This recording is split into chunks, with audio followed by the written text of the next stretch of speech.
Pessoal, vamos agora começar a estudar o grupo das monocotiledôneas, né? Um grupo das angiospermas muito conhecido da gente.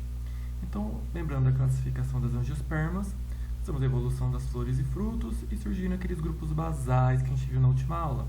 As amborelas, ninfeales e austrobeliales, formando o que a gente chama de grado ana, certo?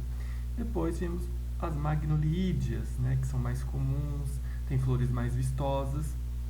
Então partimos para os dois grupos extremamente conhecidos, as monocotiledôneas e as eudico. Vamos começar aqui pelas monocotiledôneas. Então, olhando aqui toda a filogenia das traqueófitas, né, aquelas plantas com vasos condutores, temos aqui as samambaias, as cícaas, ginkgos, os pinos, as gnetales, e aqui começam as angiospermas, tudo isso aqui. Então vimos aqui esse grupo, o grado ana, vimos aqui as magnoliídeas, e agora a gente vai ver esse grupo das monocotiledôneas, que representa 22% da diversidade das angiospermas. Vendo que ele é um grupo monofilético, tá vendo? É uma única ramificação, e aqui temos a diversidade. Quais são as ordens que a gente vai ver dentro das monocotiledôneas? As acorales, alismatales, petrosaviales, dioscoreales, pandanales, liliales, asparagales, arecales, poales, comineliales e gingiberales, tá bom? Lógico, dentro de cada uma dessas ordens eu vou falar de algumas famílias mais conhecidas. Então isso representa 60 mil espécies, onde as mais diversas são as gramíneas, tá? 15 mil, e as orquidáceas com 20 mil. Então, por que monocotiledônea? O que tem nesse clado monocotiledônea? Um cotiledone reduzido, nervuras são paralelas, não tem cilindro central, né? Os feixes são dispersos, a raiz é do tipo cabeleira, fasciculada, os elementos florais são trímeros, ou seja, 3, 6, 9, e o pólen é monossulcado, tem uma abertura só. Olhando aqui, então, nós temos um cotilédone, usando aqui como exemplo o milho, então tem endosperma e um cotilédone. Os feixes vasculares são dispersos, tá? Diferente das eudicotiledôneas, que são todos organizados. E aqui o padrão paralelinérvio das nervuras nas folhas, tá? Elas são paralelas. Temos a raiz fasciculada, do tipo cabeleira, igual da grama. O pólen monossulcado, tá vendo aqui uma única entrada, um único sulco. E as flores trímeras, né? Elementos trímeros. Então, olha as pétalas: 1, 2, 3, 4, 5, 6. Então, são múltiplos de 3. Olhando agora as ordens, temos a ordem Acorales, tá? Que é o grupo mais basal. Podem ter plantas diploides ou tetraploides, né? 2N ou 4N. São herbáceas perenes, vivem em zonas úmidas, especialmente no hemisfério norte, como a gente pode ver aqui no mapa. As flores estão em inflorescência do tipo espádice e possuem óleos aromáticos. Então aqui tem um exemplo, Acorus calamus, que é o cálamo aromático da família Acoracea. Temos a ordem Alismatales, que são cosmopolitas, ou seja, tem em todos os locais do planeta, sendo a maioria aquática. São plantas herbáceas não suculentas, as sementes não possuem endosperma e algumas flores estão em inflorescências, que nem nessa figura aqui embaixo.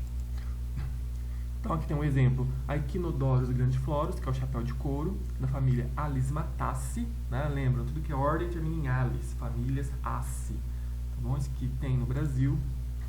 Temos a Triglochina striata, da família Juncaginaceae.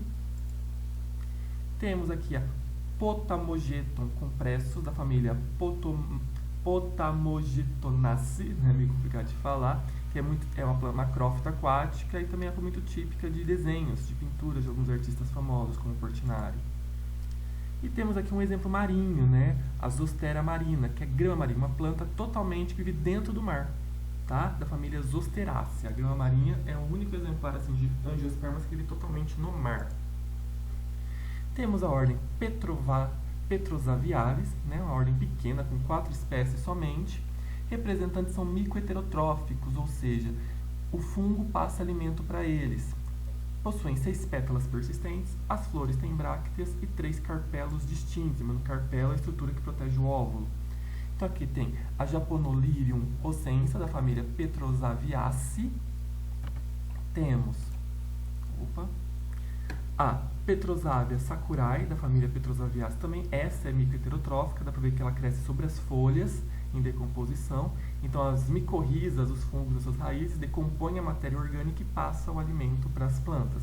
Pode ver que nem clorofila ela tem porque ela não precisa fazer fotossíntese, é uma planta heterotrófica. Lógico, mas ela nasce autotrófica, ela tem os genes para isso, por isso que ela é considerada planta. Temos a ordem Dioscorealis, tá? Tem caules tuberosos, tem alguns representantes microheterotróficos, possuem 6 sépalas, 6 pétalas e 3 carpelos, algumas conhecidas.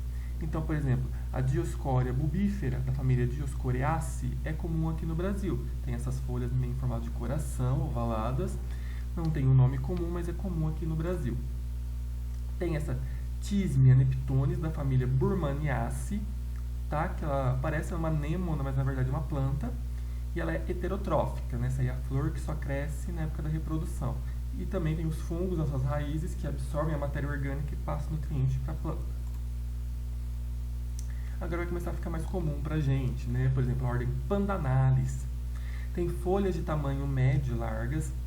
Flores são miúdas, né? Pequenininhas.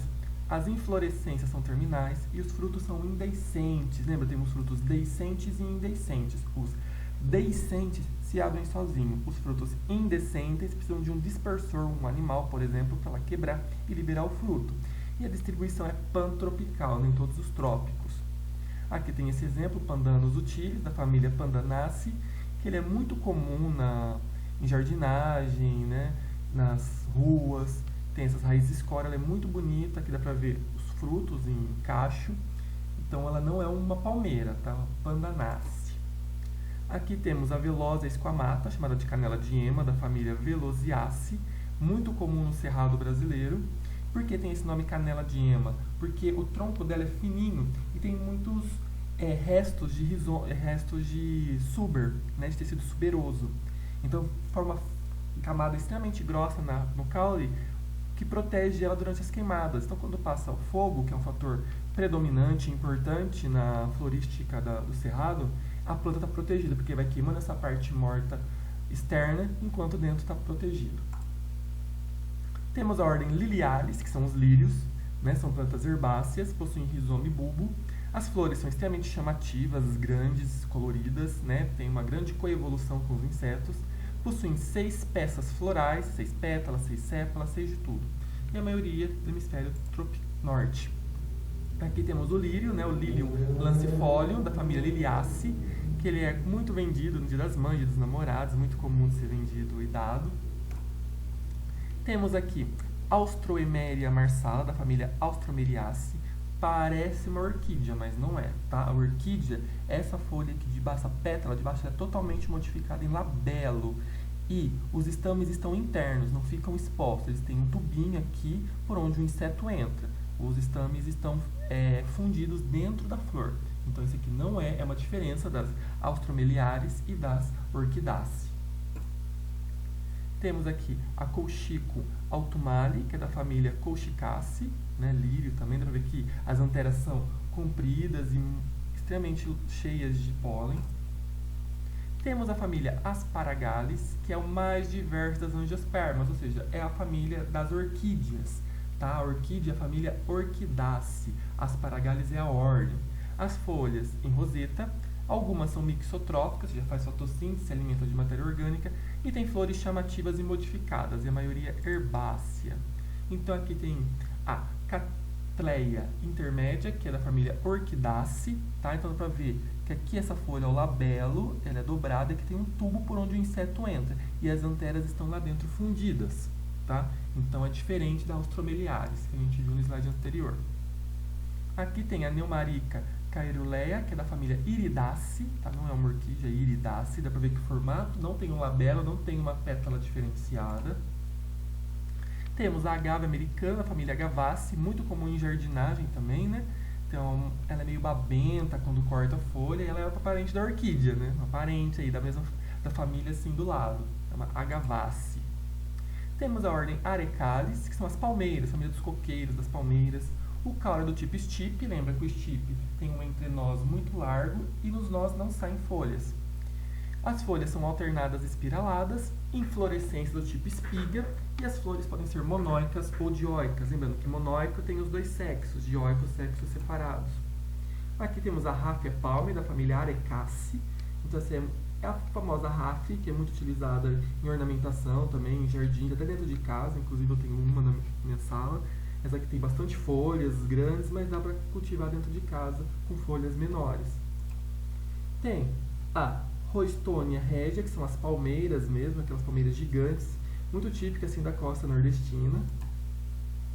E tem aqueles coqueiros mais baixos, também usado em jardinagem, que é Dictyosperma album, também família Arecaceae. Então as palmeiras são da família Arecaceae, na ordem Arecales. Temos a ordem Poales, que são as graminhas, muito importantes na economia. As flores são pequenas e têm brácteas, lembra brácteas, folhas modificadas. Estão inflorescências, a polinização é anemofílica, né, pelo vento, então tem pouca coloração. E sementes possuem amido. Então aqui, exemplo, temos a Zeameis, que é o milho, da família Poaceae. Temos a Cyperus papyrus, que é da família Cyperaceae, que é o papiro mesmo, também utilizado em ornamentação, em wetland, né, para tratamento de esgoto. Tem a Ananas comosus, que é a família Bromeliaceae, que nem o abacaxi, ele é uma bromélia, tá? As bromélias são da família Bromeliaceae, da ordem Poales. E tem essa flor muito bonita, que é a Actinocephalus bongardi, da família Eriocaulaceae.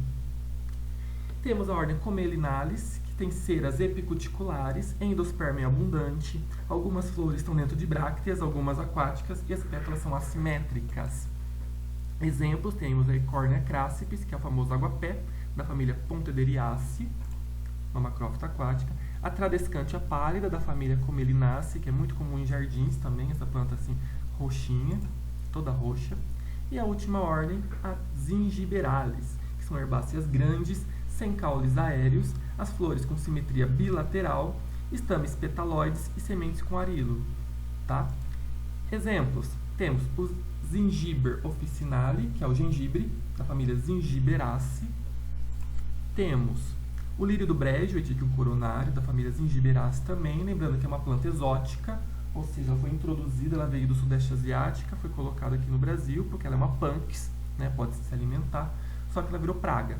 Então ela está crescendo nas bordas de todos os rios e tirando a nossa planta típica, que é a Tifa, né, Tifa domingensis, que ela está boa. Temos aqui a Ravenala madagascariensis, que é da família Strelitziaceae, né, que chama de palmeira do viajante. Não é uma arecaceae, tá? Não é uma palmeira, mas ela lembra uma planta extremamente bonita, diferente. Temos a família Canaceae, com o canalírio, né? Tem um formato assim, lembra um lírio, mas tem umas folhas diferenciadas. Então, isso é uma canalírio, uma Canaceae, típica da Mata Atlântica. E a musa paradisíaca, que é a banana, da família Musaceae. Tudo bem, pessoal? Então, aqui para a gente conhecer um pouco das monocotiledôneas, sua diversidade. Próximo aula, entramos nas eudicotiledôneas, que é o grupo mais diverso. Bons estudos, dá o like e até a próxima.